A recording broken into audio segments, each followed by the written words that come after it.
Aujourd'hui, on va regarder de plus près des informations assez fraîches et, disons, plutôt contradictoires. Ça concerne une possible action militaire américaine contre des sites nucléaires en Iran. On a sur la table deux récits principaux. D'un côté, une déclaration qui viendrait d'un officiel iranien, de l'autre, un article de presse qui, lui, donne la version américaine. L'objectif, c'est d'essayer de décortiquer un peu tout ça. Alors, le point de départ, c'est cette annonce faite aujourd'hui même, samedi. C'est le président américain Donald Trump qui parle et c'est rapporté par Sunégal24.net. Il décrit une attaque américaine, je cite, très réussie. Elle aurait visé 3 sites nucléaires iraniens, Fordo, Natanz et Ispahan. Il précise même qu'une pleine charge de bombes aurait été larguée sur Fordo.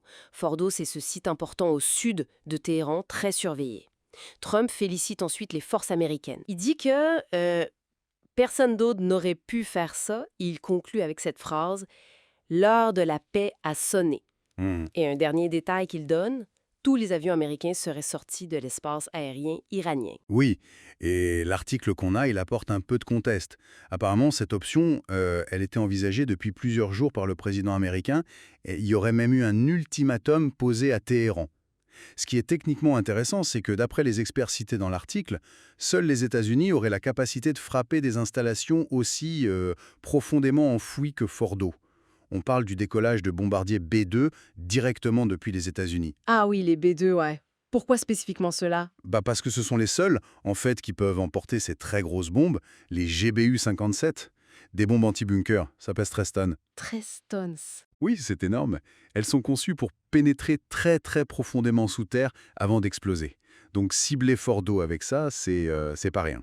C'est un message fort. Donc si je résume le côté américain, on met en avant une opération majeure, techniquement complexe, visant le site le plus difficile d'accès, Fordo, et on annonce un succès total. C'est une déclaration très affirmée. Mais alors, quel est l'autre son de cloche? Qu'est-ce qu'on entend de Téhéran, d'après nos sources? Alors là, par contre, c'est radicalement différent. D'après l'extrait qu'on a, un haut responsable de la sécurité iranienne, lui, il dit il ne s'est rien passé d'étrange ni d'incroyable. Carrément. Oui. Il affirme que l'Iran, en fait, s'attendait à une attaque contre Fordo. Ils utilisent cette orthographe depuis plusieurs jours.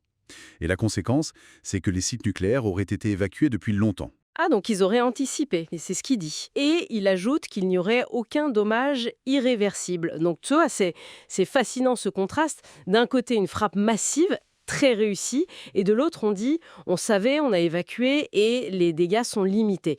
On se retrouve donc avec deux narratifs qui sont aux antipodes l'un de l'autre. Washington qui revendique une grosse opération militaire réussie, surtout contre Fordo, et en face, Téhéran qui dit en gros, on vous a vu venir, on s'est préparé et finalement, pas grand-chose. C'est une divergence évidente, tout à fait. Et ce qui est révélateur ici, c'est pas seulement que les versions diffèrent, mais comment elles diffèrent. Les États-Unis insistent sur la capacité technique. Les B2, les GBU-57, la capacité d'atteindre le bunker. C'est une communication sur la puissance. Et l'Iran, de son côté, communique sur quoi?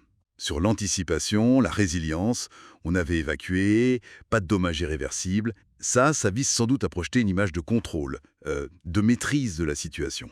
Et à minimiser l'impact de l'action américaine, j'imagine. Exactement.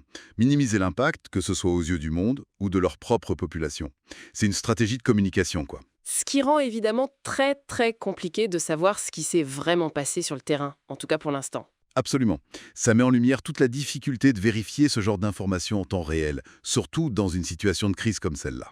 Et ça soulève aussi cette question du contrôle de l'information, cette fameuse guerre des récits. C'est ça. Chaque camp essaye d'imposer sa version des faits. Et ça peut avoir des conséquences très réelles sur la perception de la situation, et donc potentiellement sur les risques d'escalade. Si chacun reste campé sur sa version.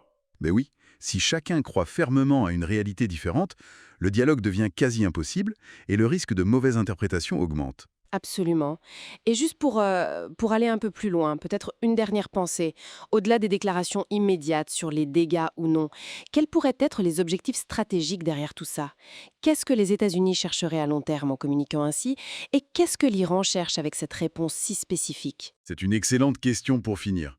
On peut supposer que l'action américaine, si elle est confirmée telle qu'elle, vise à envoyer un message très clair sur les capacités américaines, peut-être redéfinir des lignes rouges, montrer une détermination.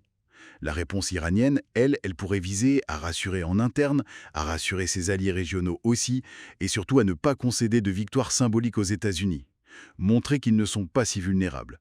Cette bataille d'information, au fond, elle nous en dit peut-être autant sur les intentions futures que l'événement lui-même, quel qu'il soit. Ça nous rappelle que dans ces confrontations, la com, c'est aussi une arme. Une arme à part entière, merci pour cet éclairage.